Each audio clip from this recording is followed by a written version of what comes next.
नमस्कार दोस्तों, मैं हूं आपका अपना दोस्त संजीव सिंह। स्वागत करता हूं कृतार्थ एकेडमी के इस प्लेटफॉर्म पर। जैसा कि आप सभी लोगों ने थंबनेल देख ही लिया होगा, आज हम डिस्कशन करने वाले हैं डीसी नेटवर्क सर्किट्स के कुछ बेसिक फंडामेंटल्स पर। अगर किसी स्टूडेंट्स के ये फंडामेंटल्स क्लियर नहीं होते तो इन एक्चुअल में आगे चलकर बहुत प्रॉब्लम्स होती है हमें किसी भी डीसी नेटवर्क सर्किट को सॉल्व करने में। जो आज हम करने वाले हैं ये आप लोगों के लिए काफ़ी हेल्पफुल साबित होगा। चलिए हम स्टार्ट करते हैं आज। मैं पहले स्टार्ट करने से पहले आपको कुछ बता देता हूँ। देखिए, किसी भी डीसी सर्किट्स को आगे जितनी हम थ्योरम्स पढ़ेंगे उन्हें सॉल्व करने के काफ़ी सारे तरीके हो सकते हैं, बट जो आज तरीका हम डिस्कस करने वाले हैं वो थोड़ा सा उनसे अलग है, क्योंकि 80% अकेडमी वाले या ट्यूटर्स उस चीज़ को नहीं पढ़ाते। वो बेसिकली पढ़ाते हैं केसीएल, केवीएल, नोडल एनालिसिस। ठीक है वो भी, लेकिन हम एक कंपटीशन में बैठने जा रहे हैं और कंपटीशन में हमारा एक एक मिनट, एक एक सेकंड काफ़ी मायने रखता है, क्योंकि वो जो एक मिनट या एक सेकंड या कुछ सेकंड्स जो हैं हमारे काफ़ी क्रूशियल रोल प्ले कर सकते हैं अगर हम किसी एग्जामिनेशन को क्रैक करना है तो। ठीक है, तो चलिए आज हम डिस्कस करते हैं अपने डीसी नेटवर्क के बेसिक के बारे में। ठीक है, मैं आपको ज़्यादा कुछ नहीं बताऊंगा, बड़ी चीज़ें नहीं बताऊंगा, मैं आपको सिर्फ छोटी और बेसिक्स चीज़ें बताऊंगा जो आपको शायद आती होंगी और नहीं आती तो आपको बहुत अच्छी तरह आ जाएंगी। देखते हैं। देखिए, ये एलिमेंट तो आपने देखा ही होगा। सारा का सारा डीसी सर्किट इसके ऊपर डिपेंड करता है। इसे कहते हैं बटन सेल। एक प्रकार का सेल है ये, जो कि छोटे मोटे खिलौनों में इस्तेमाल होता है। आपको क्लियर नहीं विजिबल होगा तो मैं दिखा देता हूँ। ये देखिए, क्लियर विजिबल हो रहा होगा। ये बटन सेल होता है। सब का सब डीसी नेटवर्क सर्किट, सब थ्योरीज इसी के ऊपर बेस्ड है। जिसने इस एलिमेंट को समझ लिया, इस एलिमेंट की फंक्शनिंग को समझ लिया, समझ लीजिए उसका डीसी फंडामेंटल क्लियर है और डीसी बेसिक्स में वो कभी नहीं अटकेगा, नेटवर्क थ्योरी में वो कभी नहीं अटकेगा। ओके, अगर हम इसे रिप्रेजेंट करना चाहें तो कैसे रिप्रेजेंट करेंगे? एक प्रकार का वोल्टेज सोर्स है। ठीक है, इसका हम अगर ड्रॉ करते हैं तो ये कुछ ऐसे बनता है। एक प्रकार का वोल्टेज सोर्स है। और कोई भी वोल्टेज सोर्स होता है या कोई भी करंट सोर्स होता है, वो कभी आइडियल तो होते नहीं है, उनका कुछ ना कुछ अपना इंटरनल रेजिस्टेंस तो होता ही है। ऑफ कोर्स ये एक प्रैक्टिकल वोल्टेज सोर्स है तो इसका कुछ ना कुछ अपना इंटरनल रेजिस्टेंस होगा, और एक वोल्टेज सोर्स का इंटरनल रेजिस्टेंस जो भी होता है वो उसके सीरीज में होता है। ठीक है, ये हमने लिख दिया आर इंटरनल। ये डायग्राम इसका इक्विवेलेंट डायग्राम है। ओके, प्लस या माइनस। इसे बड़े ध्यान से देखिए, ये आपके बिल्कुल सारे के सारे फंडामेंटल्स क्लियर कर देगा अगर आप इसका ये इक्विवेलेंट समझ गए। और ये क्या है, हमसे डीसी नेटवर्क्स में कुछ नहीं पूछा जाता, हमसे सिर्फ यही चीज़ यही एलिमेंट पूछा जाता है कि ये वोल्टेज सोर्स क्या है, इसका इंटरनल रेजिस्टेंस क्या है, या किसी रेजिस्टेंस के थ्रू आपको करंट पूछता है या किसी रेजिस्टेंस के अक्रॉस वोल्टेज पूछता है। वो तरीके अलग अलग हैं उन सभी को सॉल्व करने के, बट फंडामेंटल यही है। इसी से रिलेटेड सारे क्वेश्चंस आपसे पूछे जाते हैं। चलिए आगे बढ़ते हैं, नेक्स्ट स्टेप पे चलते हैं। इसे साइड में रखते हैं। देखिए, कुछ छोटे छोटे स्टेप्स से मिलकर ही बड़े बड़े स्टेप्स बनेंगे।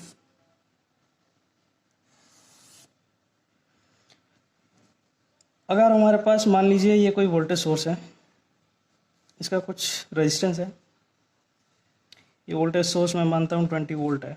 ओके, ये कोई रजिस्टर है 10 ओम का। ओके, ये कोई पॉइंट ए है, ये कोई पॉइंट बी है। अगर ये कनेक्ट है किसी एक और रेजिस्टेंस से, ये कोई रेजिस्टेंस है, इसकी वैल्यू मान लीजिए सपोज कीजिए 5 ओम है। ठीक है, अभी जितने भी हम वेरिएंट करेंगे इस डीसी सर्किट के एनालिसिस में, हम जितने भी वेरिएंट करेंगे उन सभी वेरिएंट्स के ऊपर क्वेश्चंस पूछे जाते हैं। एसएससी लास्ट 10 ईयर्स 15 ईयर्स जितने भी क्वेश्चन पेपर उठा के देख लीजिए, सभी का फंडामेंटल यही है और इन्हीं से क्वेश्चंस पूछे जाते हैं। ओके, ये चीज़ वही होती है, उसके अलग अलग वेरिएंट्स बना दिए जाते हैं। अलग अलग वेरिएंट्स अलग अलग तरीके से, किसी को कैसे कनेक्ट करना है, किसी को कैसे कनेक्ट करना है, किसी को सीरीज में, किसी को पैरेलल में, किसी को मिक्स कॉम्बिनेशन में। बस कुछ नहीं है, ये आप अगर इनके बेसिक्स को समझ गए कि हमें एक्चुअली में इक्विवेलेंट समझना होता है, अगर आप इनके इक्विवेलेंट समझ गए, हम इनके बेसिक्स समझ गए, तो बस आप सर्किट देखेंगे और सर्किट देखते ही आपको ये पता लग जाए कि हमें यहाँ पे क्या स्टेप लेना चाहिए। यहाँ पे ये आसान होगा तो ये स्टेप लेना चाहिए, यहाँ पर ये आसान होगा, ये कन्वर्टेबल होगा या ये ऐसे होगा, कुछ भी वो स्टेप्स लेने चाहिए। अब देखिए, मैंने इसमें आपको बनवाया है पॉइंट टर्मिनल ए है, कोई पॉइंट टर्मिनल बी है, ठीक है। अभी आपसे अगर वो कोई भी क्वेश्चंस पूछता है कि बताइए टर्मिनल ए और बी के बीच में वोल्टेज क्या होगा, कितना वोल्ट होगा,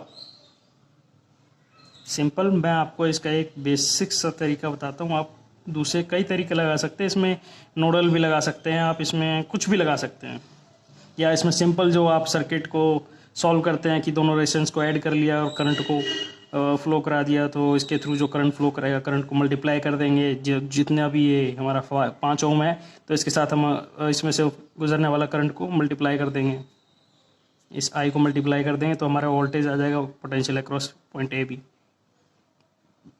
ठीक है। लेकिन ये इस सर्किट तक ही लिमिटेड है, लेकिन आपको आगे आने वाले जितने भी कॉम्प्लिकेटेड सर्किट्स हैं उसके लिए तैयारी करनी है।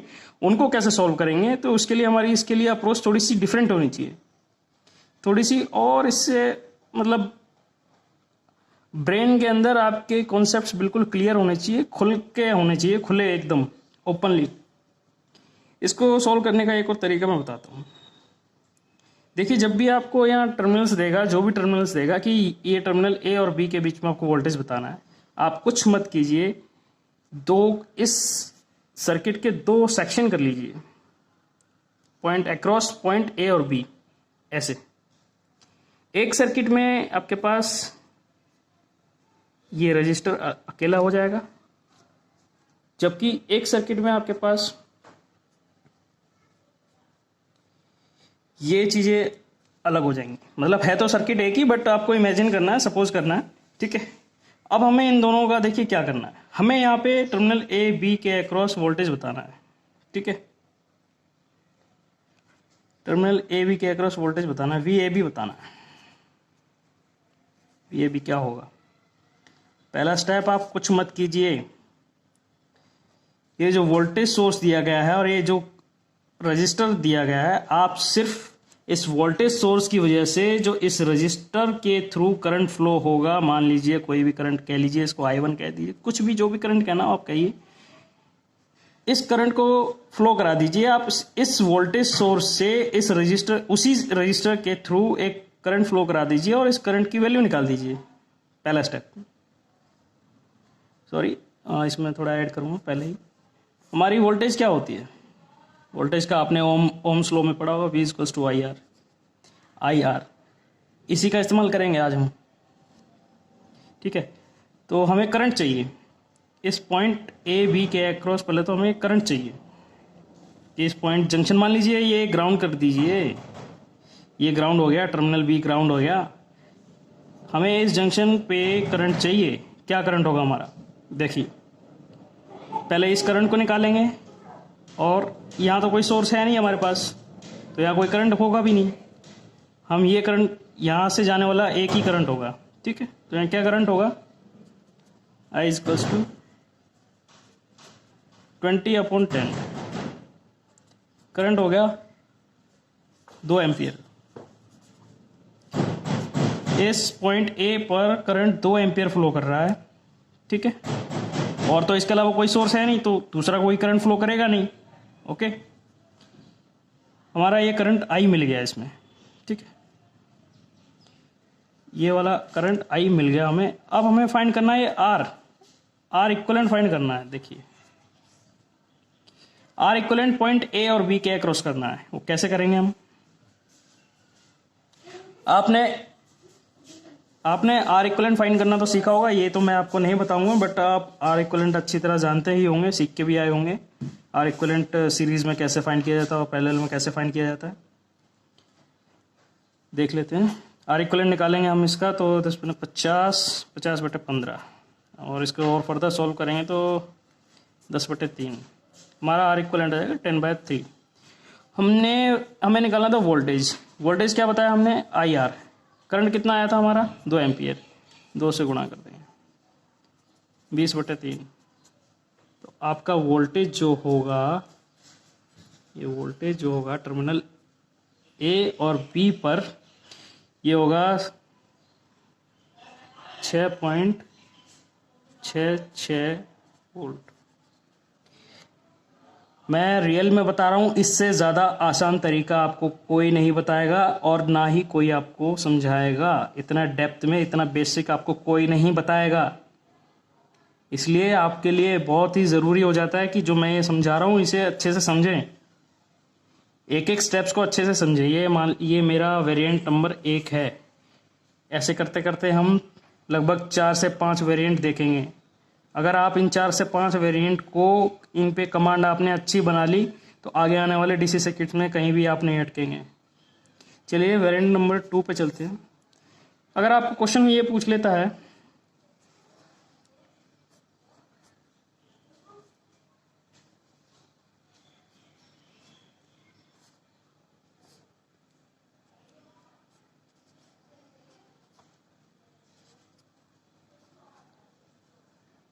ये कोई 2 बैटरी है, यही वाली सिंपल है, यही है यार, ऐसी 2 बैटरी है, इनका कुछ इंटरनल रेजिस्टेंस है। सपोज कर लेते हैं हम, ये सॉरी बैटरी नहीं, सेल है, ठीक है, ये सेल है। बैटरी हमारी दूसरी होती है, 2 नंबर ऑफ सेल्स को जोड़ते हैं सीरीज में, तो वो एक बैटरी कहलाती है। ये कोई हमारा एक सेल है जिसकी वैल्यू हम दे देते हैं इसको, मान लीजिए ये 10 वोल्ट है, और दूसरी वाली वोल्टेज हम वोल्टेज सोर्स मान लेते हैं, ये मान लीजिए 30 वोल्ट है। टर्मिनल तो आपको आते ही होंगे, ये प्लस है, ये माइनस है। और हम कुछ सपोज कर लेते हैं, ये इसका कोई रजिस्टर है 5 ओम मान लेते हैं, और इसको हम 15 ओम मान लेते हैं। आप कुछ भी ले सकते हैं, इसमें कोई ज़रूरी नहीं है। आपको बेसिकली कॉन्सेप्ट समझ में आना चाहिए। आप न्यूमेरिकल वैल्यूज़ कुछ भी रख सकते हैं। ऐसे तो आपको एसएससी इतना आसान कुछ देगा नहीं, या आप सोचें कि सारी वैल्यूज़, न्यूमेरिकल वैल्यूज़ आपको आसान दे दी जाएंगी, कैलकुलेशन आसान हो जाएंगी। कहीं कहीं आसान भी होती, कहीं कहीं मुश्किल भी होती है। बस बेसिकली फंडामेंटल आपका वही रहता है, कॉन्सेप्ट वही रहता है, ठीक है। चलते हैं अपने नेक्स्ट इसमें। अब देखिए, जो मैंने स्टेप्स बताए थे, आप खाली उन स्टेप्स को फॉलो कीजिए। इसके अगर हमें ए और बी के अक्रॉस वोल्टेज पूछता है, ठीक है, आप 2 पार्ट कर लीजिए। एक मान लीजिए LH कर लीजिए, एक RH कर लीजिए, मर्जी है आपकी। LH RH कर लीजिए, या आप इसको डिवाइड करके देख लीजिए, इधर का हिस्सा ये है, इधर का हिस्सा ये है। अब दोनों हिस्सों में भाई हमें पता है, हमें वोल्टेज निकालनी है। ये तो हमें वोल्टेज क्या होती है, I × R। और ये I जो होता है, ये मैं बता दूं, या आप I इक्वलेंट बोला करें तो ज़्यादा अच्छा रहेगा, और इसे R इक्वलेंट कहा करें तो ज़्यादा अच्छा रहेगा, ठीक है। अब यहाँ थोड़ा सा मैं एक स्टेप मिस कर गया, बट इसमें बता दूंगा मैं। देखिए, आपको पहले I इक्वलेंट निकालना है, यानी कि इसकी वजह से कोई करंट फ्लो कर रहा है, यहाँ आ रहा है, इसकी वजह से कोई करंट फ्लो करेगा, यहाँ आएगा, तो हमें इसे हम ग्राउंड मान लेते हैं। ओवरऑल पॉइंट A पर क्या करंट आएगा, देखिए यहाँ से कोई करंट, टर्मिनल देखते हैं हम सबसे पहले। ये प्लस टर्मिनल है, यहाँ से कोई करंट आएगा, इधर की तरफ जाएगा। यहाँ से कोई करंट आएगा, टर्मिनल A की तरफ जाएगा। दोनों पर ही दोनों करंट आ रहे हैं, तो दोनों करंट ऐड होंगे, ये दोनों करंट ऐड हो जाएंगे। ये इसके स्टेप्स हैं। अगर हम I निकालते हैं, ये वाला करंट, तो मान लीजिए I1 + I2 कह दूंगा। ये करंट निकालेंगे आप 10/5 करेंगे तो ये 2 एम्पियर करंट आ जाएगा, और इसे 30/15 करेंगे तो 2 एम्पियर करंट, आपका 4 एम्पियर आ गया। आपका I इक्वलेंट 4 एम्पियर आ गया। अब आपको R इक्वलेंट निकालना है। R इक्वलेंट आपने, देखिए इसमें छोटा सा एक स्टेप मैं मिस कर गया था, वही बता देता हूँ। R इक्वलेंट जैसा आपने थ्योरम्स पढ़ी होंगी, नहीं पढ़ी है तो मैं उसके अंदर बता देता हूँ। अगर आपके पास कोई इंडिपेंडेंट वोल्टेज सोर्स होते हैं तो उन्हें हम इस प्रकार से यदि कोई वोल्टेज सोर्स है तो हम शॉर्ट कर देते हैं आर इक्वलेंट निकालने के लिए, ठीक है। और अगर हमारे पास कोई करंट सोर्स होता है तो उसको निकालने के लिए, आर इक्वलेंट निकालने के लिए हम उसे ओपन कर देते हैं। बेसिक यही है, बस छोटा सा। इससे हम आपको आर इक्वलेंट निकालने में आसानी होती है और यही इसका फंडामेंटल है, यही आपका आगे तक चलेगा। आपने करंट निकाल लिया, अब आपको निकालना है रेजिस्टेंस आर इक्वलेंट। निकालिए। ये क्या है? ये वोल्टेज सोर्स है, इसे शॉर्ट कीजिए, इसको शॉर्ट कीजिए। पॉइंट ए और बी के अक्रॉस, टर्मिनल ए और बी के मध्य रेजिस्टेंस फाइंड कीजिए। 15 और 5 है, इसका करेंगे तो 15 पन्ना 75 बटे 15 5 20। 75 का आधा करेंगे तो 37.5 और ये हो जाएगा आपका 3.75 ओम, ठीक है। वोल्टेज अगर हम निकालेंगे तो इन दोनों का मल्टीप्लाई, या ये मत कीजिए स्टेप, ये स्टेप मत कीजिए, आप खाली वो कर दीजिए, IR कर दीजिए। तो आपका ये आएगा 75 बटे 20 गुणा में करंट कितना था हमारा 4 एम्पियर, 15 पंजे 75, यानी कि ओवर आपकी 15 वोल्ट आ गई यहाँ, और यहाँ ये आपकी आ गई 15 वोल्ट। देखिए मैं बिल्कुल ही बेसिक लेवल से बता रहा हूँ और आपको कोई नहीं बताने वाला, ठीक है। अगले हम अपने तीसरे वेरिएंट की तरफ चलते हैं। मुझे लगता है मेरी शीट छोटी पड़ गई, तो मैं आपके लिए एक दूसरी शीट पे आराम से क्लियर समझा देता हूँ। हम अपने तीसरे वेरिएंट की तरफ चलते हैं। हमारा थर्ड वेरिएंट अगर हमसे वो पूछ लेता है, ये कोई रजिस्टर है, ये कोई रजिस्टर है, ये कोई वोल्टेज सोर्स है, ये कोई वोल्टेज सोर्स है, सॉरी, हम एक काम करते हैं, यहाँ पर वोल्टेज सोर्स को पलट देते हैं। ये हमारा तीसरा वेरिएंट है, ठीक है।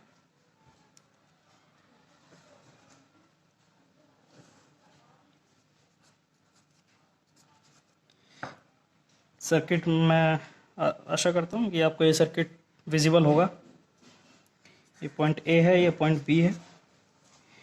ये ले लीजिए कोई 50 वोल्ट की कोई 50 वोल्ट का कोई वोल्टेज सोर्स है, और ये कोई, इसके टर्मिनल्स ऐसे हैं, ये दोनों एक दूसरे के अपोजिट पे कनेक्ट है। ये तो कोई 30 वोल्ट का,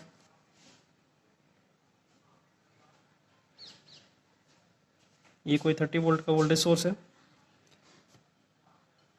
ये कोई रेजिस्टेंस है, मान लीजिए इसको हम सपोज करते हैं ये कोई 15 ओम ले लेते हैं, इसको मान लेते हैं हम कोई 20 ओम ले लेते हैं,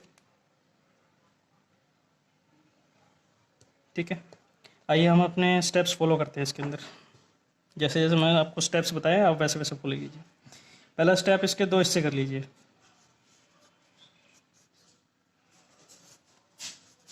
दो हिस्से हो गए। हमें पॉइंट ए बी हमेशा कंसिडर करना है, मतलब हमें जो भी निकालना है पॉइंट ए बी के अक्रॉस ही निकालना है। चलिए, ये टर्मिनल ए है, ये टर्मिनल बी है। इस वाले हिस्से में एक कोई करंट फ्लो कर रहा होगा जिसकी डायरेक्शन ये होगी, और इस वाले हिस्से में कोई करंट फ्लो कर रहा होगा जिसकी डायरेक्शन ये होगी। तो ओवरऑल जो इसमें करंट आएगा, अगर हम कोई करंट निकालेंगे तो मान लीजिए अगर ये कोई I1 करंट फ्लो कर रहा है और ये I2 फ्लो कर रहा है, तो ये I1 माइनस I2 होगा। ये आप कह सकते हैं I1 माइनस I2 भी हो सकता है, ये I2 माइनस I1 भी होता है, डिपेंड करता है कौन सा बड़ा है इन दोनों में से। वो आप जनरल सी चीज़ है, तो आप जब निकालेंगे जब आपको पता लग जाएगा। देखिए अगर मैं I1 निकालता हूँ तो मैं करता हूँ 50/15, ठीक है। ये निकालेंगे तो 10/3, जो लगभग 3.33 के आसपास आता है। अगर हम I2 कैलकुलेट करते हैं तो ये आता है हमारा 30/20। इसको निकालेंगे तो ये हमारा लगभग डेढ़ के आसपास आता है, 1.5 एम्पियर। तो ऑफ कोर्स I1 बड़ा है तो हमारा फॉर्मूला ये लगेगा I1 माइनस I2, ठीक है। और ये माइनस क्यों हो रहा है, प्लस क्यों नहीं हो रहा? हमने पिछले फॉर्मूले में देखा था कि दोनों के दोनों जो वोल्टेज सोर्स थे उनमें से दोनों वोल्टेज जो दोनों वोल्टेज सोर्स है दोनों से फ्लो होने वाला करंट सेम डायरेक्शन में था, सेम जंक्शन की तरफ आ रहा था, तो वो जंक्शन की तरफ दोनों ही करंट ऐड होते हैं। ठीक है, ये आपको सबको पता ही होगा। और जबकि यहाँ जो है दोनों की करंट की दिशा अपोजिट है एक दूसरे के, इसलिए यहाँ पे करंट एक दूसरे से माइनस करेंगे। तो हम यहाँ पे ये फ्रैक्शनल वैल्यू ना लेते हुए आसानी के लिए हम इनकी फ्रैक्शन वैल्यू लेते हैं, इनकी डेसिमल वैल्यू ना लेते नहीं कंसिडर कर रहे हैं अभी। तो अगर हम आई निकालेंगे तो ये आएगा 10/3 प्लस 30/20, और इसे एलसीएम वगैरह लेके करेंगे तो 60 करेंगे तो 200 जमा इसको करेंगे 390 290 60, करंट जो आपका लगभग आएगा 29/6 आएगा। ठीक है, ये तो हमारा हो गया आई इक्वलेंट, ये आपने फाइंड कर लिया आई इक्वलेंट 29/6। अब हमें फाइंड करना है भाई आर इक्वलेंट, क्योंकि हमें पता है हमारे पास वी फाइंड करना है हमें, तो V equals to I equivalent multiply by R equivalent. Okay, अब आर इक्वलेंट फाइंड करना है, आर इक्वलेंट निकालिए। आपको मैंने सर्किट में बताया था कि अगर यहाँ क्लियरली विजिबल हो जाएगा आपको, मैं बता देता हूँ। अगर आपके पास कोई वोल्टेज सोर्स है, ठीक है, ये कोई वोल्टेज सोर्स है और आपको आर इक्वलेंट फाइंड करना है, मैं सभी स्टेप्स बार बार रिपीट कर रहा हूँ ताकि वीडियो के एंड तक आपको सारी चीज़ें क्लियर हो जाएं। अगर ये कोई वोल्टेज सोर्स है और हमें आर इक्वलेंट निकालना, तो इन दोनों को शॉर्ट कर दिया जाएगा, इसको हटाकर इससे शॉर्ट कर दिया जाएगा। जबकि एक करंट सोर्स के लिए आर इक्वलेंट जब निकालते हैं तो इसे ओपन कर दिया जाता है। ओपन इसलिए क्योंकि इसका किसी भी करंट सोर्स का इंटरनल रेजिस्टेंस हम इन्फिनिटी मानते हैं, इन्फिनिटी मानते हैं, जबकि एक वोल्टेज सोर्स का इंटरनल रेजिस्टेंस हम मिनिमम मानते हैं या ज़ीरो लेके चलते हैं। इसलिए ये कॉन्सेप्ट बेसिक कॉन्सेप्ट है, ये आपको पता होगा, नहीं तो आप कभी मेरी बेसिक वीडियोस देखेंगे तो उसमें भी आपको मैं बता दूंगा। ठीक है, तो हमारा आर इक्वलेंट निकाल रहे थे हम। आर इक्वलेंट के लिए हम इनको शॉर्ट कर देंगे, ये शॉर्ट कर दिया। ठीक है, शॉर्ट करेंगे तो टर्मिनल ए बी के अक्रॉस रजिस्टर 15 और रजिस्टर 20, 15 ओम का रेजिस्टेंस और 20 ओम का रेजिस्टेंस दोनों एक दूसरे के पैरेलल में हैं। तो जब इसे हम सॉल्व करेंगे तो 15 × 20/35, 15 × 20 35।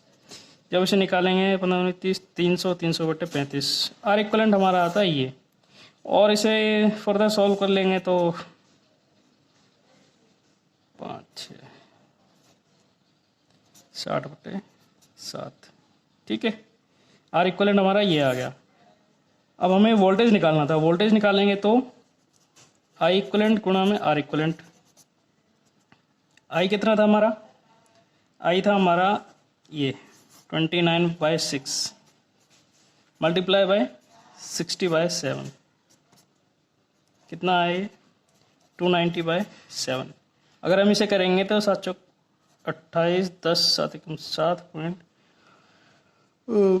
7 चौक 28 बच गए, 10 7 एकम 7 बच गए 3 30 7 चौक 28, लगभग 41.4 वोल्टेज निकाला। तो हमारा जो वोल्टेज आएगा 41.4 वोल्ट आएगा। ठीक है, देखिए मैं एक एक स्टेप आपको बिल्कुल क्लियर विजिबल और आराम से करा रहा हूँ। ठीक है, और आपको हर एक वेरिएंट आपको समझना पड़ेगा। अगर आपने यहाँ कहीं भी लैग किया या यहाँ कहीं पिछड़ गए, नहीं समझ में आया, अगर नहीं समझ में आया तो आप आगे चल के आपको दिक्कत होगी, और जैसी अभी आपकी पोजीशन आपकी वही पोजीशन रहने वाली है। सो प्लीज़ मैं रिक्वेस्ट करता हूँ, अगर आपको नहीं भी समझ में आए वीडियो के बाद, तो आप इस वीडियो को स्लो मोशन में आराम से या जिस स्पीड में आपको अच्छा लगे उस स्पीड में चलाकर इसको देख लीजिए। एक एक स्टेप्स आपको विजिबल है, और मैं हर एक वेरिएंट में सेम स्टेप्स रिपीट कर रहा हूँ। ठीक है, चलिए अपने अगले वेरिएंट पे चलते हैं हम।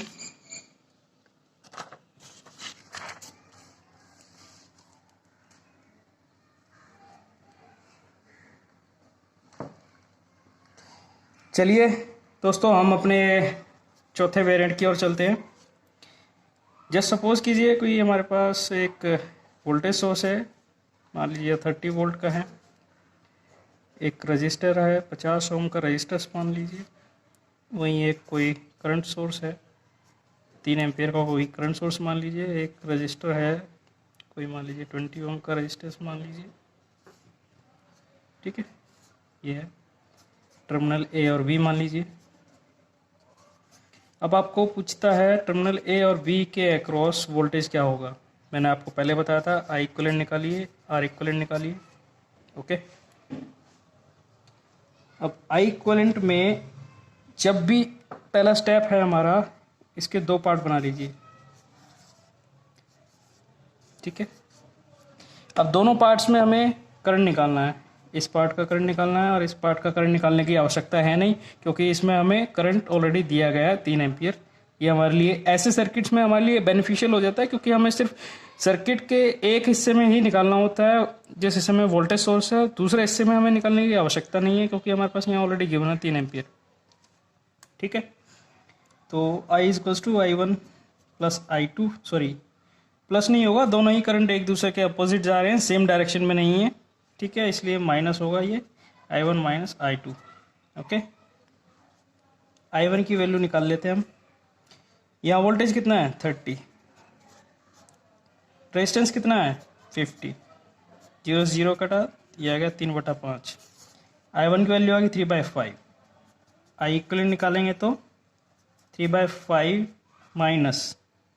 माइनस क्यों, क्योंकि दोनों करंट एक दूसरे के अपोजिट है, ठीक है, 3 एम्पियर। जब इसका एलसीएम लेके करेंगे तो 5 3 - 15, यह आएगा माइनस के 12/5 एम्पियर करंट, ओके।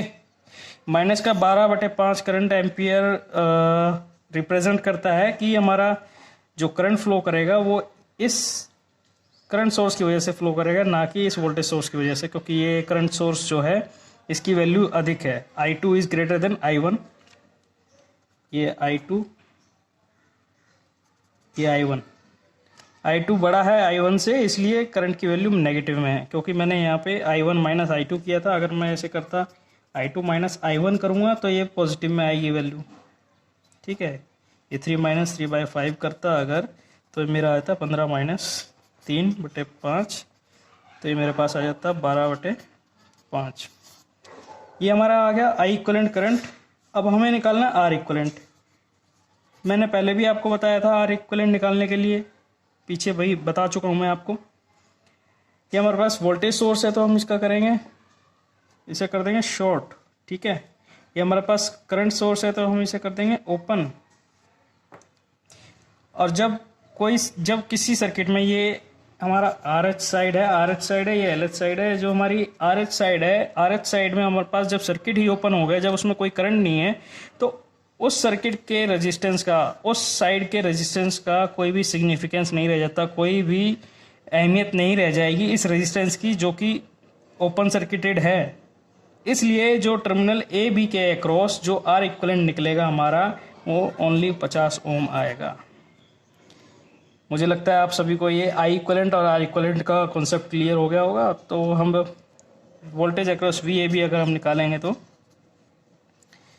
12/5 गुणा में आर इक्विवेलेंट कितना है 50, जब इसे करेंगे तो ये 10, वी ए बी आ जाएगा 120 वोल्ट।